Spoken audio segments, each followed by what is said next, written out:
My parents disowned me after my golden sister framed me for stealing her bracelet, but Grandma's Christmas gift exposed their long-buried lie. I was raised in what most people would describe as a typical middle-class household. 2 parents, a younger sister, and a small suburban home. To outsiders, we seemed like a picture-perfect family, but anyone close to us would tell you there was always tension between my parents and me. The reason was simple: they adored my youngest sister Emma, and I was always the afterthought. But that wasn't always the case. I remember when we were kids, my parents were very loving and caring to both Emma and me. They showered us with affection, and why wouldn't they? We were a pretty smart pair, excelling at whatever came our way. We shared the golden period where nothing seemed to divide us. We were both enrolled in piano lessons, art classes, and gymnastics, and our parents were equally proud of us. I never felt any tension back then, no subtle preference for one of us over the other. But things changed when I hit 6th grade. It started with just one test. It wasn't even a particularly important one, but I got a bad grade, the first bad grade of my life. But it was enough for my parents to begin seeing me differently. I could tell something had shifted when my mother wouldn't look at me the same way she did Emma when she brought home another perfect score. The compliments they had once given me started to feel obligatory, while Emma's successes were celebrated with genuine pride. Suddenly, I was the loose string that could come undone at any moment, and Emma was the one who could do no wrong. At first, I thought it was just a phase, maybe I was being too sensitive. But it became impossible to ignore. If I made a mistake, no matter how small, it was held against me. If Emma made a mistake, it was brushed off or, worse, excused. "She's just having an off day," my father would say, while for me it was always, "Why can't you be more like Emma?" That phrase haunted me throughout my teenage years. As we grew older, Emma blossomed into everything my parents had ever wanted in a daughter. She was smart, popular, and outgoing. She was the class president, the homecoming queen, the girl everyone liked. I, on the other hand, became more introverted. I kept to myself, studied hard, and excelled in my own way, but it was never enough to compete with Emma. And soon enough, I stopped trying. By the time we were in high school, the differences in how we were treated had become glaringly obvious. Emma always got new clothes, her own car, and all the attention. When she needed help with homework, our parents would sit with her for hours, making sure she understood every detail. If I asked for help, it was either too late in the evening, or they'd brush me off, telling me to figure it out on my own. They had started treating me like an adult while coddling Emma like a princess. I learned early that if I wanted something, I'd have to work for it, while Emma had everything handed to her on a silver platter. Despite the imbalance in treatment, I tried to keep a relationship with Emma. After all, she was my sister, and I loved her. But it became harder and harder to ignore her growing sense of entitlement. She seemed to revel in the attention, knowing she could get away with anything. It wasn't just my parents who adored her. Our friends, teachers, even strangers were captivated by her charm. She was the golden girl, and I was the shadow in the background. I began to wonder if anyone really saw me for who I was, or if I was just Emma's sister. The turning point came one summer after I graduated from high school. I had been accepted to a decent college on a partial scholarship, and I was excited to finally get out of the house and start fresh. I thought maybe with some distance, my relationship with my parents would improve, and that they would finally miss me when I was gone. I was wrong. It was around this time that Emma started dating a boy named Jake, the star quarterback of our high school football team. He was handsome, popular, and came from a wealthy family. My parents loved him, of course. They treated him like the son they never had. Every weekend, Jake was over at our house, and my parents would cook elaborate dinners just to impress him. It was clear they already envisioned the future where Emma and Jake would get married, settle down, and give them the perfect grandchildren. Meanwhile, I was struggling to get through my first semester of college, working part-time to cover the costs my scholarship didn't. I would come home on breaks exhausted, and all I'd hear about was Emma and Jake's latest outing or how well Emma was doing in her classes. No one asked about me or how I was managing. And to top it all off, they would also make snarky remarks like, "Why couldn't I find someone like Jake?" Then came the accusation that would shatter what was left of our family dynamic. One weekend during a break from college, I came home for a visit. Everything seemed normal until Emma's new bracelet, a gold charm bracelet Jake had given her, went missing. It was an expensive piece, and Emma was distraught. My parents went into full panic mode, tearing the house apart to look for it.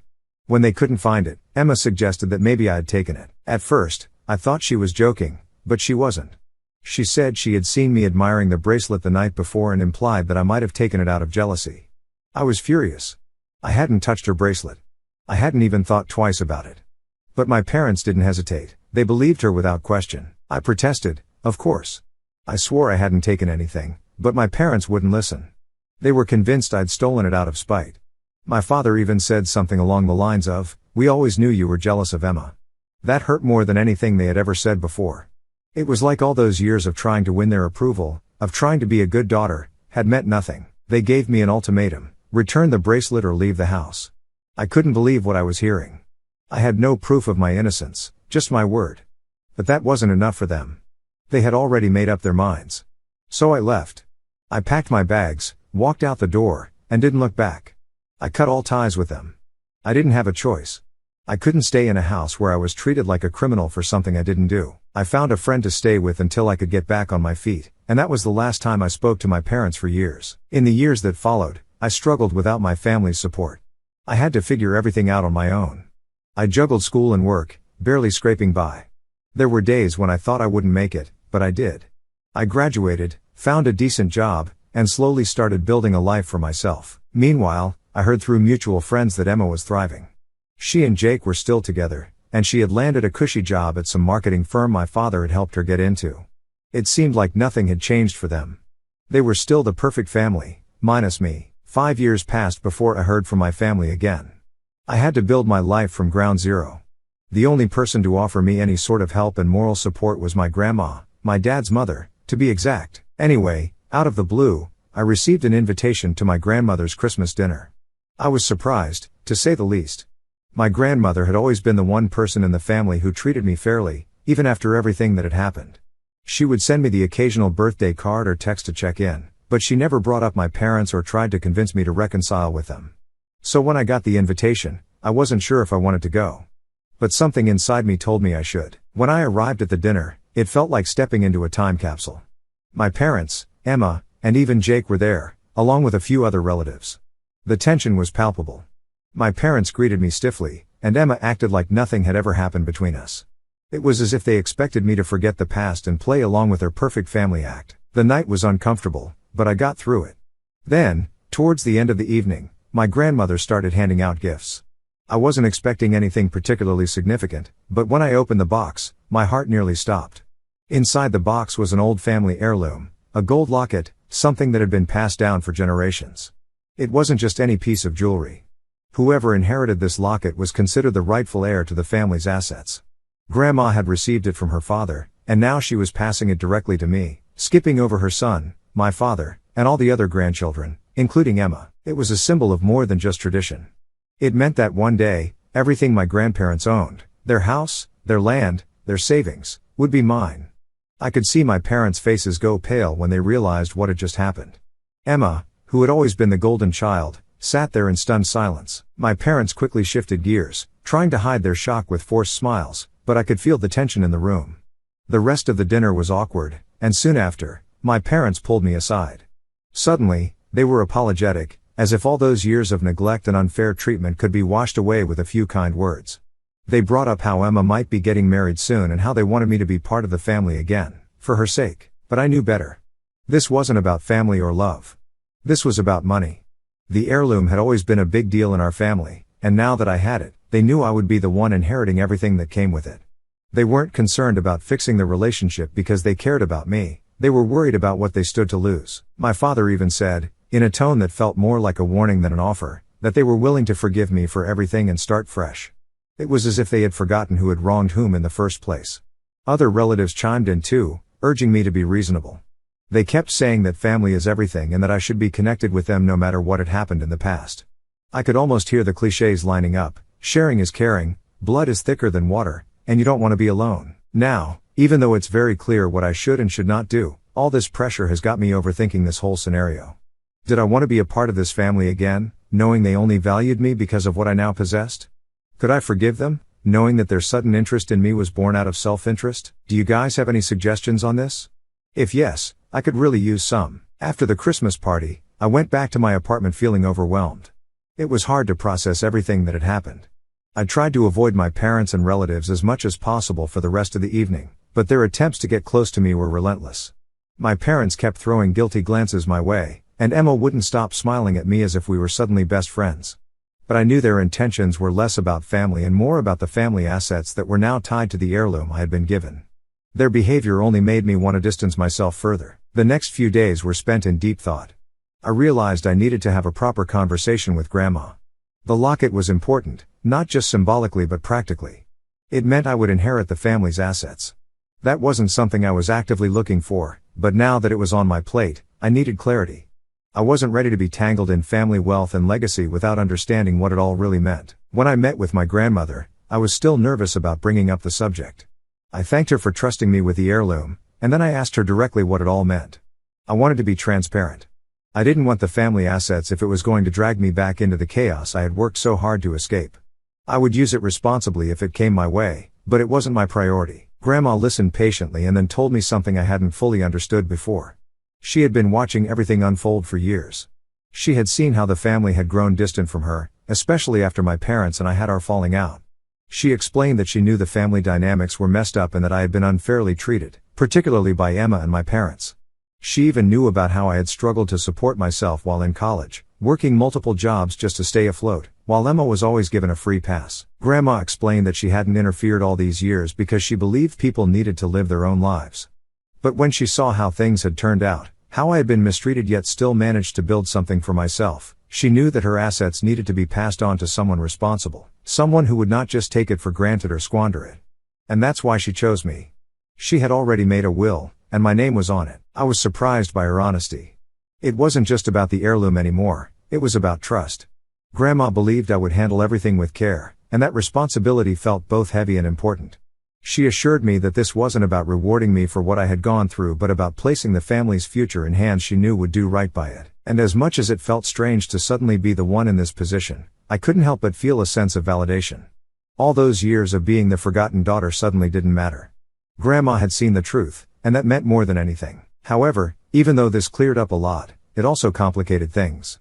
The inheritance was still a looming presence, and I knew my parents and Emma were going to try everything they could to weasel their way back in now that they knew what was at stake. They weren't going to let it go easily. If you've been following along, you know my family's situation is a mess, but I thought going back to school would give me some peace. I was wrong. So much has happened, and honestly, I need to vent about it before I lose my mind. After the Christmas disaster, where my parents and Emma basically begged for the family inheritance, I returned to my apartment hoping to escape the chaos for a few days. I managed to drown myself in work, just trying to distance myself from the constant calls and texts from my family. But of course, that peace didn't last long. The constant messages didn't stop, not just from my parents and Emma but from my extended family as well. Relatives who hadn't spoken to me in years suddenly felt it was their duty to mediate the situation. They were all parroting the same lines: family is everything, don't let money tear you apart, and my favorite, you're being selfish. What made it worse was that these relatives didn't even know the full story. They weren't around when my parents disowned me or when I had to scrape together the money for rent and food during college while Emma was living her perfect life with everything handed to her. They didn't care about the years of being neglected. They only cared about what they had heard from my parents, who were now conveniently playing the victims. I felt like I was being suffocated by their opinions. I thought I could just ignore it all and focus on my job, but then things took a shocking turn. One afternoon, completely out of the blue, my parents and Emma showed up at my apartment. Yes, you read that right, they came uninvited to my place. It was like they were on a mission, and that mission was to force me into some kind of reconciliation on their terms. Of course, they were banging on the door, calling my name, and I could hear my mom crying from the hallway. I froze. My friend, who had been staying with me for a few months, looked terrified, and I had no idea what to do. When I opened the door, my parents started pleading with me right there in front of my friend. My mom was sobbing, saying how they couldn't lose me and how we needed to fix this. My dad kept saying they were willing to forgive me for everything, as if I was the one who had done something wrong. Meanwhile, Emma stood there with her fake concerned look, but I could see right through her.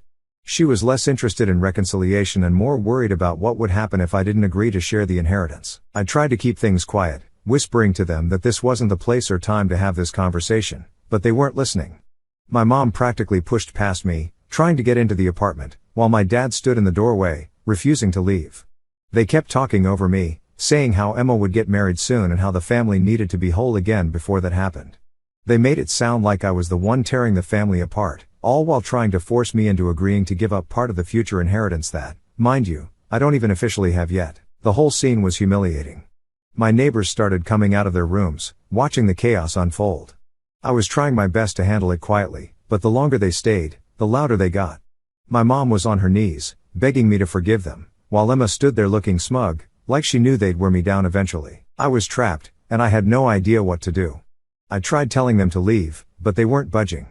Finally, after what felt like hours of pleading, I couldn't take it anymore. I called security, who thankfully arrived quickly. They were polite at first, asking my parents to leave, but my parents refused. That's when security had to get firm, telling them if they didn't leave, they'd be forced to call the cops. It was embarrassing on a whole new level. My parents finally backed down, but not before my mom dramatically said I was abandoning my family in front of everyone. As if that wasn't enough, Emma took it a step further. After leaving, she sent a mass text to several of my friends, telling them that I had abandoned her and my parents. She made it sound like I was the villain in all of this, leaving out the part where they had disowned me for something I didn't even do. Some of my friends were understandably confused, so I had to explain the whole situation. It was exhausting, and I couldn't believe how far Emma was willing to go just to make herself look like the victim. Now, I'm not sure what to do. I haven't spoken to my parents since that incident, and I'm trying to move on, but their desperation has me constantly looking over my shoulder. I feel like I'm being pushed into a corner, expected to give in just to make everyone else happy. But I can't forget how they treated me. At the same time, the pressure is overwhelming. Part of me wonders if it will ever stop or if I'm going to have to deal with this for the rest of my life. Right now, I just want to focus on myself and my future, but it feels like my family is determined to drag me back into their mess. After the apartment incident where my parents and Emma showed up unannounced, things got even messier, and I had to do a lot of damage control, especially with my friends. First of all, Emma's little stunt of texting my friends put everyone in a really awkward position. I had to explain the entire family drama from the start, which was honestly exhausting. What made it even weirder was how Emma had gotten my friends' numbers in the first place. None of them had given it to her, so I was just as confused as they were. It was creepy, to say the least. My friends were supportive, but they were also understandably freaked out. They didn't know what to believe at first because Emma's message painted me as this heartless person who had turned my back on my family. Thankfully, after I explained the truth and showed them the pattern of manipulation, they understood. But it still felt embarrassing having to air out all this dirty laundry just to clear my name. Then, just when I thought I could finally take a breather, my grandma stepped in. Apparently, word of the apartment incident had made its way to her, and she was not happy about how things had escalated. But instead of confronting my parents directly, Grandma decided to deal with the relatives who had been running their mouths about me, without me even asking. She met with several of my cousins, uncles, and aunts to set the record straight. She's always been the calm but no-nonsense type, and she handled it in her usual quiet but effective way. It turns out my relatives had been fed a completely different version of events. My mom and dad had apparently told them that the reason they disowned me was because they had found the gold bracelet, the one Emma claimed I stole, hidden in my drawer. They said that's when they realized I was no longer trustworthy and cut ties with me. When Grandma told me this, I couldn't believe it. That had never happened. There was no bracelet found in my drawer. In fact, I had never even seen the bracelet in question. The whole thing was a lie. Grandma was just as shocked as I was. She had assumed that my parents had their reasons for treating me the way they did, but hearing this lie changed everything for her. She didn't hold back when she confronted the rest of the family, telling them how they had been spewing baseless accusations about me without even knowing the truth. She explained the real reason I was disowned, that Emma had lied, and my parents had sided with her without even giving me a chance to defend myself. My relatives were floored. They had no idea they had been part of such a twisted narrative. Once the truth came out, I started hearing things from different family members that I hadn't known before. Apparently, my parents had been hiding a lot more than just their favoritism towards Emma. One of my uncles mentioned that my dad had taken out a second mortgage on the house to fund some of Emma's extravagant wedding plans, which was a huge financial strain on them. Another cousin let it slip that Emma had been a total nightmare during wedding preparations, throwing tantrums left and right because things weren't perfect enough. But the biggest bombshell was about Emma and Jake. I hadn't heard much about their relationship recently, but apparently it wasn't going well. Jake had left Emma. I was shocked at first, but the more I learned, the more it made sense. According to my relatives, Jake had gotten fed up with Emma's constant tantrums and unrealistic expectations. She had been treating him like one of her doormats, and he was tired of it. But there was another layer to it. Jake had also started to realize that the promises of family wealth weren't going to materialize as easily as he thought. My parents had hinted at helping them financially, but with the drama over the heirloom and inheritance, it became clear that things were a lot more complicated. He saw the writing on the wall and decided to bail before getting in deeper. This news spread like wildfire through the family, and I couldn't help but feel this mixture of emotions. Part of me felt sorry for Emma despite everything she had done, but another part of me felt validated. For so long, I had been made to feel like the outcast, the problem, and now the cracks in Emma's perfect life were starting to show. It was like everything they had tried to cover up was unraveling in front of them, and there was nothing they could do to stop it. Somewhere in the midst of all this chaos, my relatives, the same ones who had been so quick to judge me based on my parents' lies, started reaching out. They were regretful, apologizing for the harsh comments and judgments they'd thrown at me when they believed I had stolen the bracelet.